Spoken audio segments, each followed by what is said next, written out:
special thanks to him for the effort it took to be here.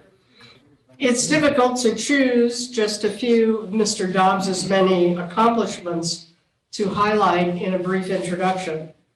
Born in Belfast, Northern Ireland, he spent much of his career as a foreign correspondent covering such major events as the imposition of martial law in Poland, the Chernobyl nuclear disaster, and the Tiananmen Square uprising. He joined the Washington Post in 1980 and served as bureau chief for Eastern Europe, based in Warsaw, and subsequently as bureau chief in Paris and Moscow. He is the author of 7 best-selling and award-winning books, including The Unwanted, America, Auschwitz, and A Village Caught in Between, which he will be speaking about this evening. His latest book, published earlier this year, is King Richard, Nixon, and Watergate, An American Tragedy. The Unwanted was honored with the Jewish Book Club Award for Holocaust Studies and received positive reviews in such publications as the Wall Street Journal and the New York Times. The Unwanted, as we'll learn this evening, tells a story of the Holocaust while simultaneously shining a light on the actions and inactions of the United States during that time. In the words of one reviewer, the author recounts the story with, quote, with a reporter's eye for narrative and a historian's attention to detail, which means he is a fabulous storyteller. We are fortunate tonight to hear the story of the Jews of Klippenheim from the author of The Unwanted. Please welcome Michael Dobbs.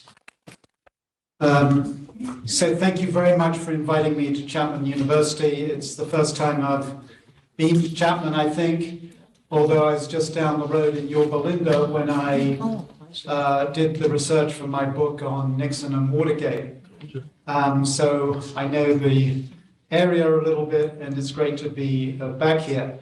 As Marilyn said, I flew in yesterday on Southwest from San Jose, and everything went well. The flight was canceled, but I arrived, one flight was canceled. I got on another flight, but I arrived here, and I've been enjoying your hospitality for the last 24 hours. So I'm going to talk about, actually not my latest book, but the book I wrote a couple of years ago called The Unwanted, America, Auschwitz, and A Village Caught in Between. I wrote it for the United States Holocaust Memorial Museum. I think in a few weeks you're going to have one of my colleagues here, Becky Erbelding, with whom I worked on the exhibit that we were preparing for the museum called Americans and the Holocaust, which looks at America's response to the rise of Nazi Germany and the rise of Hitler, and particularly the refugee crisis, the Jewish refugee crisis that resulted from the rise of Hitler. We worked on that exhibit together, and I focused on writing this book, which tells the story of the US response to the Jewish refugee crisis. Now, there have actually been quite a few books written about US immigration policy in the years leading up to the Second World War, the years leading up to the Holocaust. But I took a somewhat different approach because most of the books have focused on the policy debates in Washington. And I wanted to connect these policy debates to the lives of real people, the people who were trying to get into the United States. We often talk about political debates in Washington as a kind of abstract thing, but we forget that they have a real and immediate impact on people all around the world. In this case, people who were trying to reach the United States who were fleeing the Nazi Germany and Nazi-occupied countries in Europe and looked on the United States as a place of refuge. And in many cases, it was a question of life or death, whether you made it to the United States or not. There was a well-known American reporter who'd actually interviewed Hitler. Her name was Dorothy Thompson. And she wrote something in 1938 that really resonated with me. She said, "It's a fantastic commentary on the inhumanity of our times that for thousands and thousands of people, a piece of paper with a stamp on it means the difference between life and death." And by a piece of paper with a stamp on it, she meant an American visa. So I wanted to tell the story of how these pieces of paper with a stamp on it, American visas, came to be issued. What was the sort of policy behind issuing these pieces of paper? The political world in Washington and the United States that determined the policy, but I wanted to connect this with the stories of the people who are trying to reach the United States and to show that there's a very intimate connection between the political debates in Washington and the real lives of people who were trying to reach the United States. So as I said, I wrote this while I was working for the US Holocaust Museum in Washington. And as part of the exhibit, They, Americans and the Holocaust, one of the items in the exhibit, or one of the sort of showpieces of the exhibit, is what they call the paper wall, which shows all the bits of paper that you had to gather in order to make it to the United States. You had to gather affidavits. You had to have permission to leave Germany. You had to have clearance from the customs. You had to have bank statements. And we built what we called a paper wall that with examples of the pieces of paper that people had gathered in order to reach the United States, and in some cases their applications were approved, and in some cases they were denied. Now a little bit about the title of my book, The Unwanted. This comes from a slogan you could see all over Nazi Germany in the 1930s. Jews are unwanted here. Juden sind hier unerwünscht. And of course, we know that Jews were not wanted in Nazi Germany, but the question is whether they were wanted anywhere else, and particularly, as far as my book is concerned, were they wanted in America. And in many cases, you either made it to a place like America, or you ended up in a place like Auschwitz. And that explains the subtitle of the book, America, Auschwitz, and a Village Caught in Between. And in order to make this connection between the political debates in Washington and the real lives of people, I decided to focus on a single village in Germany. I chose a village called Klippenheim, which is on the western part of Germany, just across near the Black Forest, just across the Rhine River from Alsace. And I'll explain a little bit in a minute how I came to choose this village.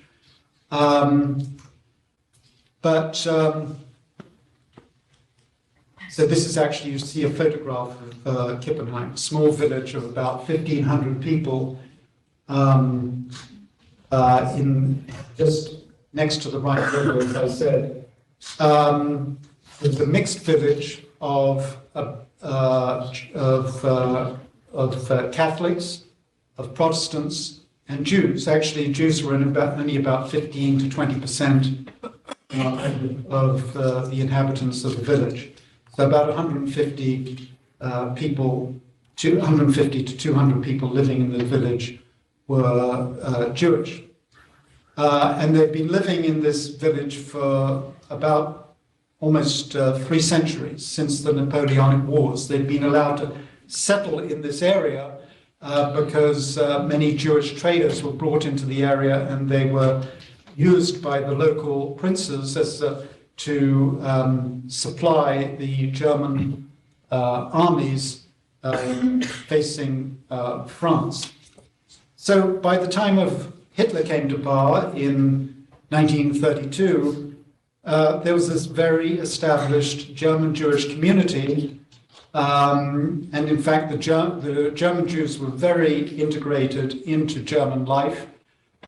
Many German Jews, including Klippenheim Jews, had fought in the First World War on the German side. Many had, a number had been killed.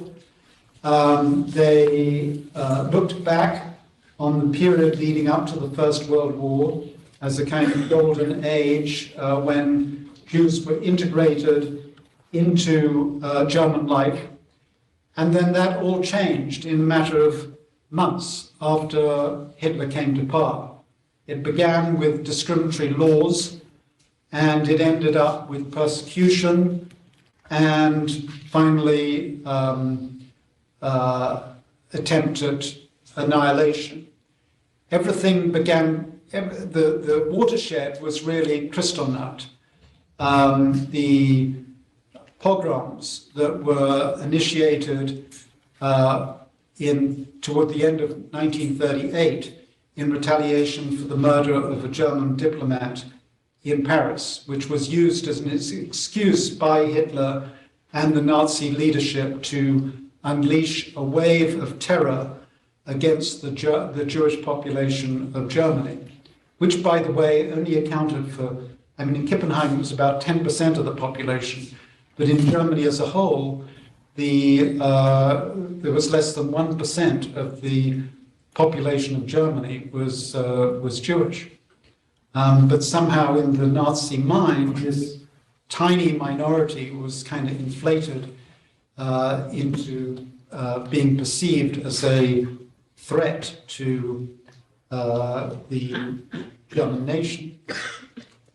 But Kristallnacht changed everything for the Jews of Kippenheim and the Jews of Germany, because before they'd been debating among themselves, should we leave Germany? Can we stay? Can we make the best of things? But Kristallnacht really decided that question. It became obvious that staying in Germany was no longer an option, and that they had to get out by any means available. And the place they looked to, in most cases, particularly in this western part of Germany, was the United States. So practically all these 150, 200 Jewish inhabitants of Kippenheim, in the months after Kristallnacht, if not before, they applied for American visas at the local consulate, which was Stuttgart, fairly close to the Black Forest, and they were all waiting in line for their American visas. At the time, there was a very restrictive immigration policy in effect in the United States. There were strict quotas on the number of not only Jews, but the number of immigrants that were accepted into the United States. There was no system for accepting refugees into the country. You either came as an immigrant or you could come as a visitor, but there was no policy of accepting refugees. So, particularly after Kristallnacht, at the end of 1938 and the beginning of 1939, a sort of flood of German Jews wanting to leave Germany and make it to any place of refuge they could, but usually the United States was the desired option. Now, how did I zero in on Kippenheim as the place that I was going to study to describe, whether you received this piece of paper or not?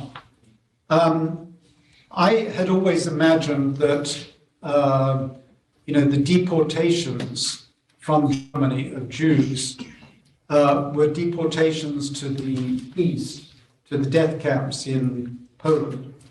But when I was doing the research for this book, I discovered that before the deportations to the east, there was what we would now call an attempt at ethnic cleansing, that the Nazi leaders of this part of Germany, Baden, decided overnight to round up all the Jewish inhabitants of this region and send them not to the east because the death camps hadn't been established in 1940, but to put them on trains and send them westwards to France, which had just been conquered by the German army.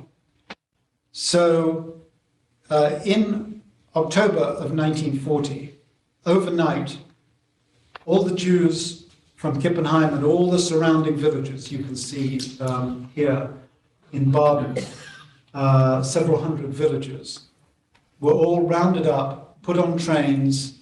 They were allowed to take a couple of suitcases with them, and they were sent to, they were pretty much dumped in France. France at the time was divided between two regions of France. There was the part of France that was directly occupied by the Germans, and there was another part of France, so-called Vichy France, that was under sort of French autonomous rule. So there were 6,500 Jews from Baden, all of whom were dumped in Vichy France, and the French put them in a concentration camp at a place called Gers, near the border with Spain, in the shadow of the Pyrenees Mountains. Now, the French didn't want these 6,000 Jews that had been sent to France, had been ethnically cleansed from Germany. So the French government appealed to the United States and said, you're always talking about how all the governments of the world should join together to deal with this Jewish refugee crisis. You take these 6,000 refugees that have been deported to France from Germany. And this question went all the way up to President Roosevelt through the State Department. And the US government and Roosevelt decided that they couldn't accept any of these 6,500 refugees because, as the State Department put it in a memorandum to FDR, and we take this back again.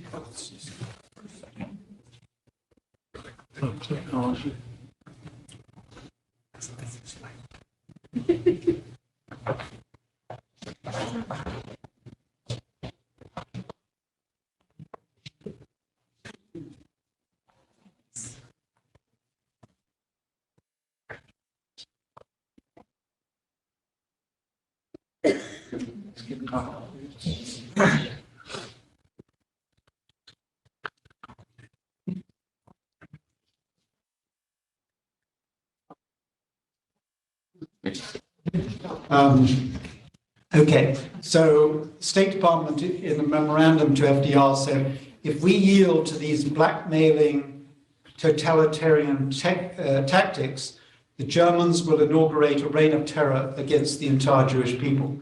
So basically the argument was that if we accept these refugees, Hitler and the German government will try the same trick again and ethnically cleanse the rest of the country. So we cannot accept, there's very little we can do. At least we won't accept the 6,500 refugees that have ended up in France. We may consider individual applications from individual refugees, but we're not going to accept the 6,500 refugees who have been pushed out of Germany. So all these refugees or deportees had ended up in this concentration camp in Gurs, and they still wanted to reach the United States. So I thought it was an interesting group to study. What happened to them? Did they succeed in reaching the United States, or did they end up in perish in the French camps? Perhaps were they deported to the death camps later in the East? I thought it was an interesting group to study. And it would give me a window into explaining US immigration policy in these years. Okay, so why, out of all those villages that you saw in Baden, did I decide to focus on this specific village of Klippenheim? I did so because of these photographs. You know, there are many photographs of Jews being deported to death camps or arriving at death camps, but there are very few photographs in which you can actually identify the people in the photograph. And during this roundup of Baden Jews in October of 1940, in the village of Klippenheim, there happened to be a photographer who was trying to curry favor with the local Nazi officials, so he thought he would document this deportation. And because Klippenheim is a fairly small place, it's possible to identify the people in the photograph. And now I can tell you the story of how these photographs came to light many decades later. But for the moment, I want to just focus on stories of two of these families that you see being deported to France. And when I saw these photographs and when I discovered them, I thought that, you know, this would make an interesting story. Did these people, they were deported to France. I knew that they had all applied for American visas. Did they succeed in obtaining American visas and make it to the United States? Or did something else happen to them? So I explore the history of the people in the photographs. Now, just to simplify the story, I'm only going to talk tonight about two families who are in the photographs. The Valfer family and the Meyer family. And on the left, at the top left-hand corner of the screen, you see the Meyer family, a grandparents, parents, and two boys being put on a truck under the eyes of the neighbors, by the way. You see some of the children in the village looking on as the police escort the Meyer family and put them on the truck to take them to the train station to send them to France. And then on the right-hand side of the photo, of the slide, you see the Valfer family. Actually, just two parents. The children have already left Germany, but they're also being put on the truck under the gaze of a SS man. You see there on the right. It's broad daylight. You can even see a farmer leading his cow through the streets of the village. And you can see a group of people looking at this, observing this happening. These are unique photographs of a deportation, and they tell a story about what was happening in Germany, but they also tell a story about what was happening in the United States at the time, because I also quickly found out that people were trying to reach the United States. So what happens to them? Okay, so I'm going to tell you the story of these two families and how their fates are connected to this immigration policy debate that was going on in Washington at the same time. Okay, so this is Max and Fanny Valfer.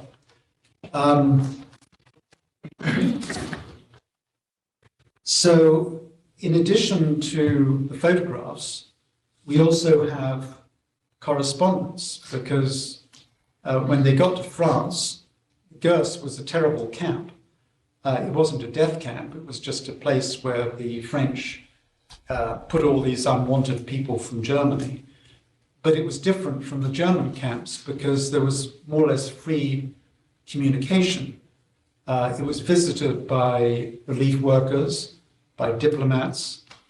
You could write letters from Gurs. It took a long time for the letters to reach your loved ones in the United States or England or somewhere else. But there was communication. So we have correspondence from many people who ended up in Gurs. And we have correspondence from the Fanny Laufer describing this particular incident. When I was doing the research, I found some of this correspondence, a letter from Fanny, the woman who is being put on the truck here, describing what had just happened to them. She writes to one of her children, "I packed so much in 2 hours, but most of it the heron threw back into the house." The heron is the kind of ironic German word meaning the gentleman. She's still using a code word for the Gestapo. She says, most of the stuff we packed, the heron threw back into the house and wouldn't let us take the suitcases with them. We ended up here with no linen, no clothes, none of the things that your dear Papa and I had acquired over the years. We have become beggars. I still cannot grasp that we have become so poor and helpless. My eyes hurt from crying. And then she talks to one of her sons has actually made it to the United States. He arrived in 1939, just before the war started. And Fanny tells him and her other children, "Kind, sweet children, don't forget us. Go to the Jewish committee over there," meaning in the US, "and do all that's necessary so that we can get some relief from the mess that we're in."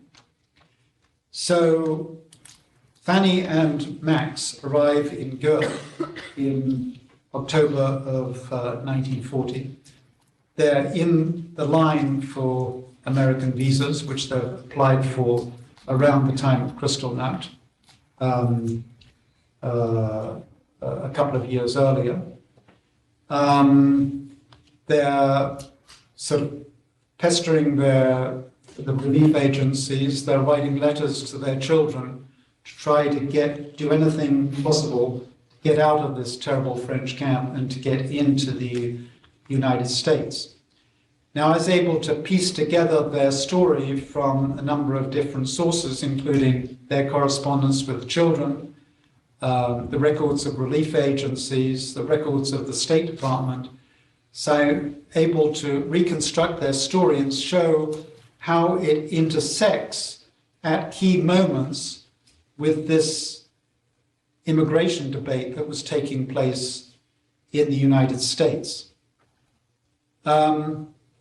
Because they keep on they think that they've reached the front of the line, but then something happens which sends them back to the end of the line. Now, when they arrived in Gurs in October of 1940, now France had just fallen in the summer of 1940, and the fall of France triggered kind of wave of paranoia in the United States about the threat posed by Nazi agents trying to come into the United States. It's a bit like after 9/11.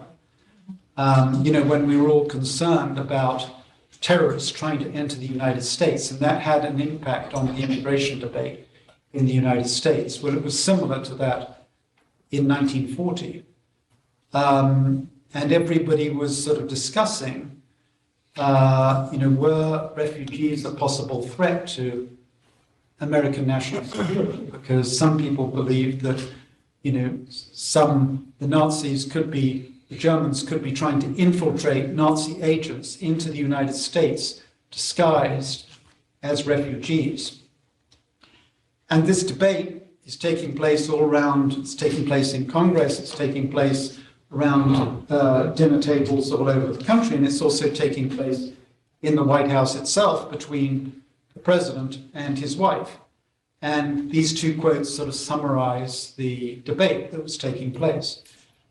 So President Roosevelt, around this time, says the refugee has got to be checked because unfortunately among the refugees there are some spies, as has been found in other countries.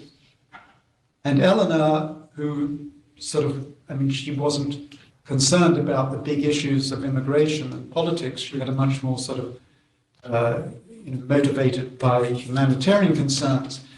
She wrote in one of her newspaper columns, "Are we going to be swept away from our traditional attitude towards civil liberties by hysteria about fifth columnists? Or are we going to keep our heads?"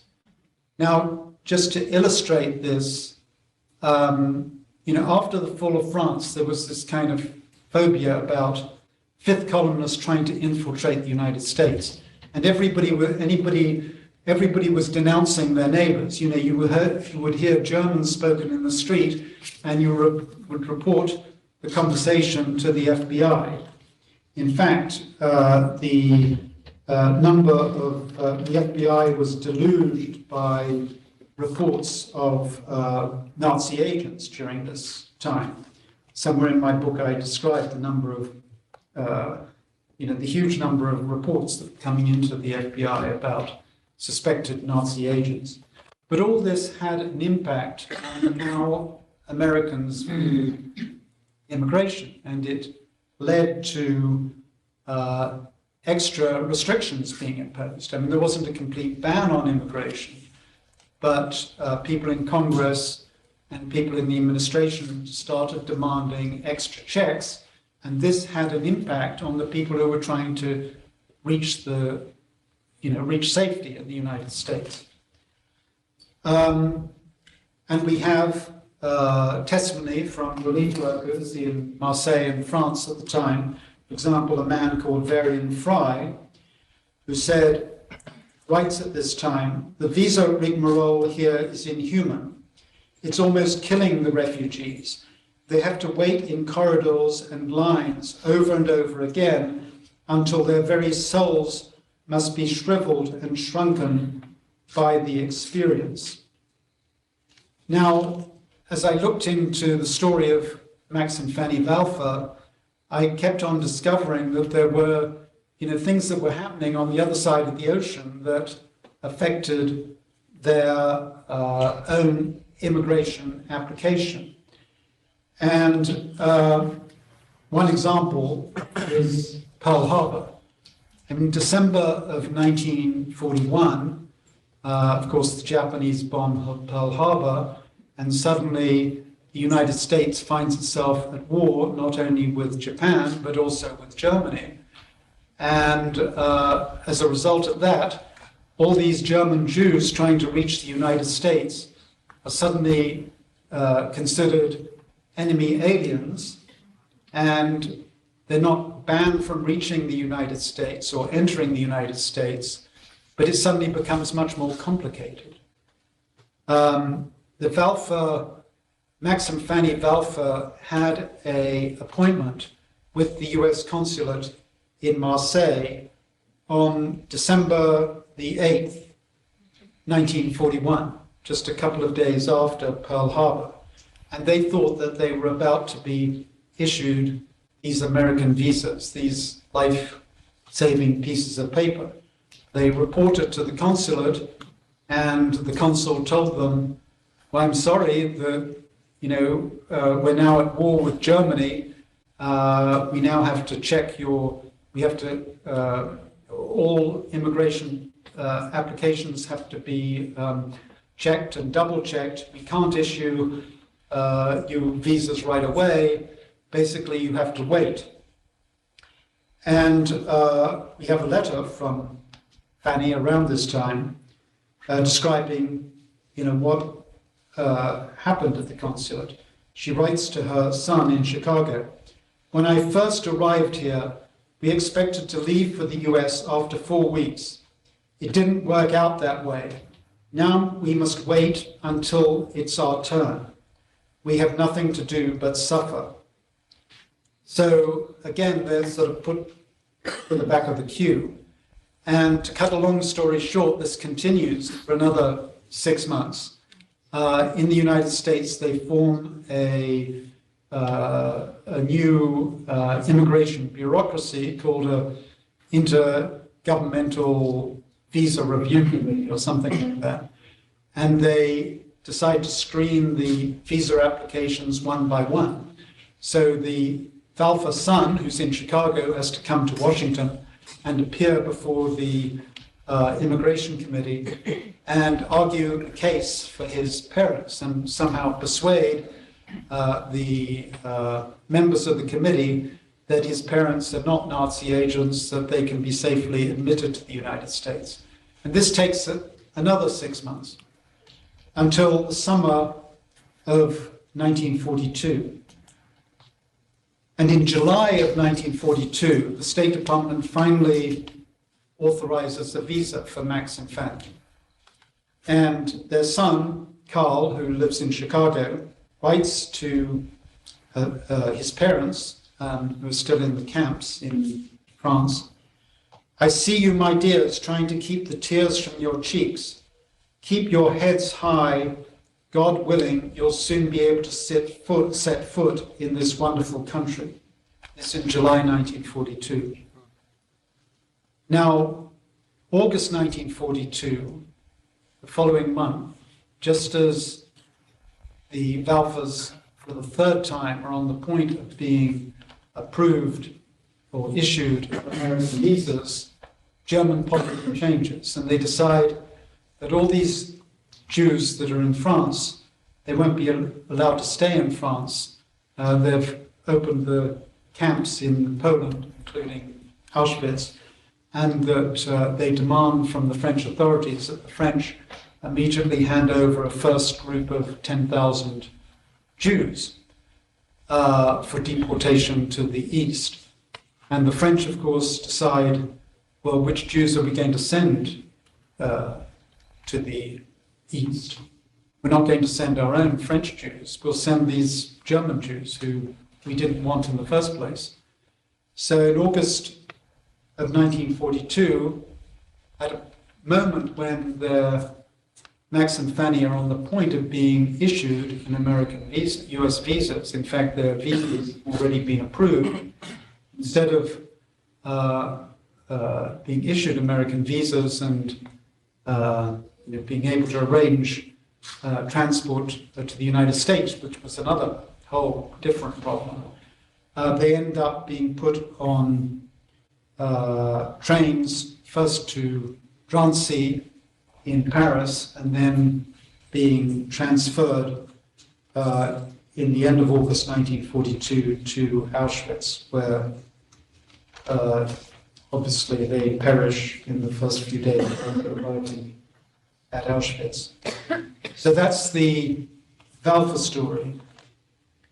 Now this other family that was captured in one of the other photographs from Klippenheim on exactly the same day, lived round the corner from the Valfas. This is the Meyer family that I told you about. 2 young children, the parents, grandparents. They also end up in Gurs. But they have applied for American visas just a few days before, or a few weeks before the Valfas. So they're slightly ahead of the Valfas in the visa queue. And as a result, they make it to Marseille, they make it to the US consulate in Marseille a few weeks before the Valfas do. And that makes all the difference, because they make it there before, there's a kind of arbitrary cutoff. Actually, one of the Valfa grandparents dies in Gurs because Gurs, like many of these French camps, is it's not a death camp, but there's huge numbers of people are dying from malnutrition, from disease, from typhoid epidemics, and so on. So the grandfather dies in the camp, but the rest of the family, the grandmother, the parents, and the two children, after a long, after many problems getting their visas issued, arranging tickets on boats across the Atlantic, they do make it to the United States in the middle of 1941. Now, one of the reasons I wrote this book was that when I saw this photograph, I became interested in this family. And one of the dirty secrets of journalism is that you plug names into Google and suddenly the name pops up. So I knew the names of these, this is a few years ago when I was doing the research for the book, I knew the names of the people in the family. So obviously the parents, the grandmother was no longer alive, but I put in the names of the two children, including the name of this little boy here, Carl Meyer, his name. And Google popped up. He turned out to be a librarian at the Library of Congress, just down the road from where I grew up in Washington, at the Holocaust Museum. So this little boy in the photograph that you see here in October 1940, this is 70 years later. He's a hale and hearty 80-year-old still going to the Library of Congress every day, and in fact he's invited back to Germany to give talks. He didn't go last year because of the COVID. But practically every year in October, the anniversary of the deportations, he's invited back to Klippenheim and the Baden to give talks in churches and schools. And this is Carl giving one of his talks to young people in Baden.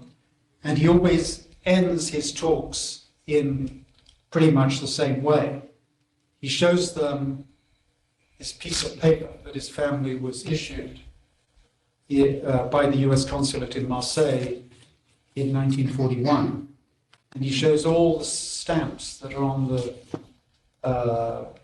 piece of paper. It's kind of, the piece of paper is almost sort of disintegrating now because he's sort of shown it so many times. But there's the US immigration visa, the customs stamps, there's the, the bank stamps. And he shows this piece of paper and he tells the students, these stamps saved our lives. If you're missing just one stamp, you could die. This was the most precious document I ever possessed, which really illustrates the significance of Dorothy Thompson's quote. It's a fantastic commentary on the inhumanity of our times, that for thousands and thousands of people, a piece of paper with a stamp on it is the difference between life and death. So I could go on talking quite a bit more. I could tell you why I think some people survived, other people didn't survive. I could talk about US immigration policy during this period, but I prefer to sort of perhaps respond to your question, and if there's something that is unclear that I can clarify, or just talk about the general issues of the time, I'd be very happy to do so. Thank you very much. Thank you so much for the presentation. I can't help by thinking, as you're talking about this, the situation that's going on here with Afghanistan. I have to share a story. We have students from Afghanistan that went to our law school, and they're now we're in Afghanistan. We were able to get them out. Right. They're here. They're very lucky, and I myself very proud of this university, is that we allowed them to come. We're giving them visitorships. They're now part of the Wilkinson College. So I feel like we did the job. But I was talking to a student of mine in one of the classes this morning, and she works for a public interest law firm. And part-time, she's a first-year law student. Her job is to talk on WhatsApp to some of the women that are hiding in Kabul right now and are trying to get out. And she's the intermediary between those people and the people in the United States and its immigration clinics that are trying to find the right pieces of paper, to get them in the United States. So we can lament how horrible this was. But I don't know, I'm speaking from emotion. If you could comment on that, please. Yeah, I mean, obviously, I wrote about a particular refugee crisis, the Jewish refugee crisis in the 30s, which had horrifying consequences because, although it was not known at the time that the result would be the Holocaust, but it ended up as a massive extermination campaign. And there are many. It's difficult to compare things directly to the Holocaust, but there are many. There are obviously parallels, similarities with today's situation in places like Afghanistan, and there are differences. And this is an agonizing question. I mean, because you can see the individual human stakes involved for people like the Valfas, the Mayas, and their modern day equivalents. And you can also see the political ramifications of immigration, national security. I mean, there's so many issues involved here. And it's very difficult for governments, both in 1930s and today, to juggle with all these competing pressures. I mean, I didn't try to, my purpose in writing the book was not to criticize overtly the way that President Roosevelt handled it. Or far less to talk about what's happening today. But I just wanted to show the human cost involved in some of these decisions. And so there are arguments on both sides in this immigration debate. There's arguments about the cohesion of our society, the various national security arguments, and then there's the humanitarian arguments on the other side. And there's not an easy, simple answer to these questions. You have to, I try as a reporter or as a former reporter, to understand all sides of the question and to describe it honestly. But you're quite right in saying that the human consequences, both then and now, are horrific, and in many cases they can mean a difference between life and death, and that's something that we need to bear in mind when we're trying to shape these policies.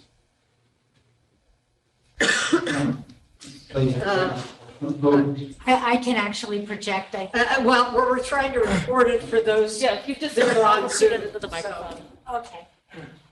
You did say that you would tell us how you got a hold of photographs from this village versus any other village. I wonder if you would do that. Okay, so Okay, wait, I was just gonna repeat the question. So the question is, you said you would tell us how you got these photographs from this village, so. right, so the whole way in which the photographs appeared many years later is very interesting. I mean, they were, at the time, probably the photographer was a Nazi sympathizer who was actually, he didn't see anything shameful about these photographs. In fact, he was kind of documenting from the Nazi point of view, a triumph of getting rid of all these unwanted Jews. So, and in fact, some of the photographs, not these ones from Klippenheim, but from some other villages, were published at the time. But these particular photographs were hidden away in shoeboxes and people's private collections. And it was only in the 70s and 80s, and for 30 years, most Germans didn't want to discuss all this, what had happened. And in Klippenheim, some German Christians had a good record of dealing with their Jewish neighbors, and some had something to be ashamed about. But basically, nobody wanted to talk about this. It was a kind of taboo subject for 30 to 40 years. And there was a very interesting debate about what would happen to the former synagogue in Klippenheim, which had been partially destroyed at Kristallnacht. And suddenly in the 70s, it had been turned into an agricultural warehouse. And suddenly in the 70s and 80s, local people, actually not Jewish people, but just local Germans, they began asking questions and saying, you know, what happened here in the village? What happened to the synagogue? And there were some very active people who wanted to reconstruct the synagogue and started making contacts with the former Jewish population of Klippenheim, including these people who had been expelled in October 1940. In fact, I have a photograph of one of the activists who, here he is, a man called Robert Kreis. On the left, you see a photograph of the synagogue after it had been destroyed, or partially destroyed, and turned into an agricultural warehouse. He started making a nuisance of himself and asking questions about the synagogue and raising money for it to be reconstructed. He said, this is not only Jewish history, it's our history, it's our German history. And so he and the mayor of Klippenheim began organizing reunions and inviting German Jewish families back to the village and reconstructing the synagogue. And some of that got into the newspapers, and people started going through their own photo collections, and they found these photographs that I talked about. They were only found in, I think, in the early 1980s. And they were published in the newspaper, and they quickly, because Klippenheim is a fairly small place, as I said, they were able to establish fairly quickly who the families were in the photograph. And they started making contacts with the families in America, or the families scattered all over the world. So that was how the photographs came out 30, 40 years later, which was, it's not just the photographs appearing, but it's a whole sort of return of memory in Germany, which the photographs really represented. Thank you. Yeah, you can. Director? You're just telling me the Okay, questions, okay. I'm just gonna repeat it. Well, thank you for coming. I guess my first question would be, I'm curious about your personal background. What prompted you to devote your career to Jewish history and just history in general? What ties do you have to the subject? And my second question would be, for my generation of Jews who were born in America, what lessons can we take and how can we preserve history from the people that you've spoken to? Right. So the two questions are, what sort of prompted you to do this particular research? What are your personal connections and ties? And what can you recommend for the next generation to maintain this history? To maintain, what lessons can we learn? What lessons? Okay, yeah, what lessons? How can we, I guess, what can we do to kind of, pass on the history and not let their memory go in vain? So yeah, how do we maintain the memory? Right. Okay, so as for my own background, I'm not Jewish myself. My wife is Jewish, but I was not sort of exclusively interested in Jewish history. None of my other books, I did write a book about Madeleine Albright, but which includes a sort of Jewish component to it. But most of my books have got nothing to do with Jewish histories. But I did work at the Holocaust Museum for several years, which is why I was drawn into this particular subject. Once I started working on this exhibit, I then started doing the research, and I wanted to really sort of humanize it. I mean, particularly as a journalist, you're always looking for the sort of human angle. I wanted to bring this immigration debate down to the level of how it affected ordinary people. So that was my motivation. As for the lessons, one of the lessons is just simply the return of memory, which took a long time, actually. It took I mean, it was not just in Germany where we discussed the Holocaust and, what had happened for 30, 40 years. It was also, there was a renewed interest in the Holocaust also in the United States. So, that's the slogan or the motto of the Holocaust Museum is never stop asking why, that we have to keep, particularly now that this generation of Holocaust survivors is sadly passing away. I mean, Kurt Meyer is an example of that. He was 10 years old when he was deported to France. He's now 85 years old or something. I mean, he's still in very good health, but he's not going to be around forever. Particularly a lot of volunteers who worked for the Holocaust Museum, that generation is passing away as the whole World War II generation is passing away. So it's difficult now. Hopefully there's enough of a basis of historical knowledge and historical fact that will keep these,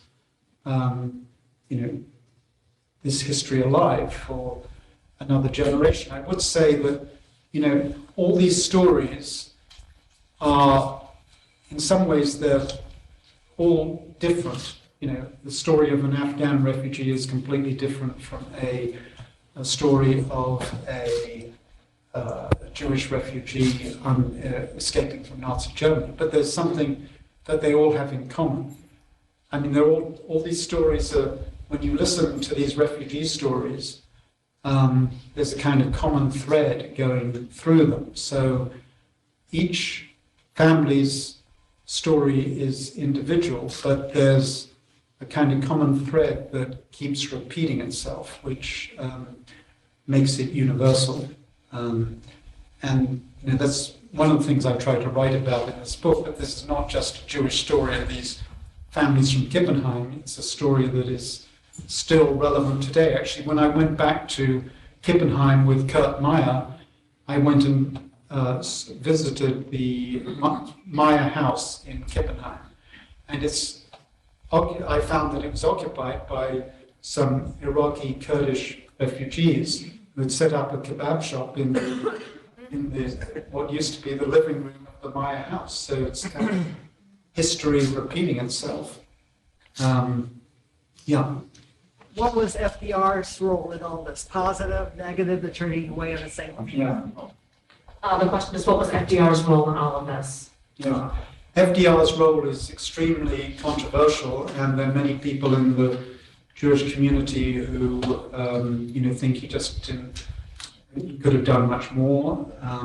He was very critical of the State Department and say that the State Department condemned people to ending up in Auschwitz and other camps when they could have been admitted to the United States without really posing a threat to US national security. And certainly there are arguments to be made on that side that, for example, the Walfers, it's obviously they weren't Nazi agents, they could have been admitted to the US a lot earlier.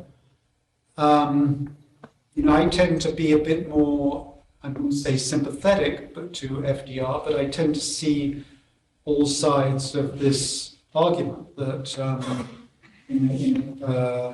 there's the humanitarian side and there's also the policy side. Immigration is an extremely difficult issue, and I think there are very few people who would say just open the doors completely. So there has to be some kind of restrictions on immigration or some kind of process. But sadly, people, one shouldn't underestimate the suffering that this causes. Hundreds of thousands, if not millions of people. So you have to see both sides of the issue. Yeah. So. Are there any Jewish people living in the town now? And the synagogue just rebuilt, or has been made into a synagogue again, and is being used as a synagogue? Okay, so the question is, are there many Jewish people living in the town now, and is the synagogue in use, or is it just a reconstruction? And there is a German Jewish community. Actually, most the Jews living in Germany are from the east, not from the west, although there are some Jews, a German Jew or their descendants who were expelled from Germany during this period are entitled to German passports. And, there's some who are quite happy to go back, like Kurt Meyer, and there are others who, just don't want to set foot in Germany again. So it's, very much a matter of individual choice. But there aren't any Jews left in Klippenheim now. And the synagogue isn't a functioning synagogue. It's more of a memorial center, a cultural center. I mean, there have been services held in the synagogue, particularly, for families just paying visits back to Klippenheim, but it's not a functioning synagogue. By the way, this whole argument over the synagogue was repeated in many other little villages in Germany. Klippenheim was just a particularly good example of that conversation, that debate that took place all over the country. Yeah. I think maybe one or two. Is there a Zoom question or? No, it was basically answered. Okay. Yeah, our last question, please. You said very early on that there was a difference in how refugees and immigrants were treated. And that the difference is obvious. But what caused them to decide who was going to be a refugee and who was going to be an immigrant? Okay, so the question is, you said that refugees and immigrants are treated very differently, and what makes one a refugee and what makes one an immigrant? Well, I was talking about the 1930s when there wasn't, in fact, a refugee policy. There was no way of entering the United States as a refugee. You entered as a visitor or as an immigrant. There wasn't a kind of quota for refugees coming into the country. And that all changed after the Second World War. I mean, now we do have a refugee policy. It's rather cumbersome and it's extremely difficult to qualify, but there is a specific refugee policy. I mean, the years leading up to the Second World War, you had to come as an immigrant, and there were quotas for different countries. Actually, Germany had it wasn't a religious quota. It wasn't a certain quota for Jews, a certain quota for Christians or whatever. It was a quota for individual countries. And the North Europeans and the West Europeans tended to be treated better than the East Europeans and the Southern Europeans. So actually the quota for Germany by the standards of the time was not was fairly generous compared to some other countries. It was about, I've forgotten the precise figures, but it was about 40,000 a year could come in. Of course, that wasn't adequate at all for the given scale of the crisis, but at least some people came. And actually, if you look at where people succeeded in getting to, more Jewish refugees ended up in the United States than any other country in the world. So the US record wasn't good, but despite these restrictive policies, this is why I'm a little more sympathetic to FDR than some people. The US did, we have to mourn for all the people who didn't live in the United States and suffer these terrible fates, but we also should celebrate the people who did make it, like the Meyer family and members of the Valfa family too, actually. So it's a complicated picture. But thank you very much.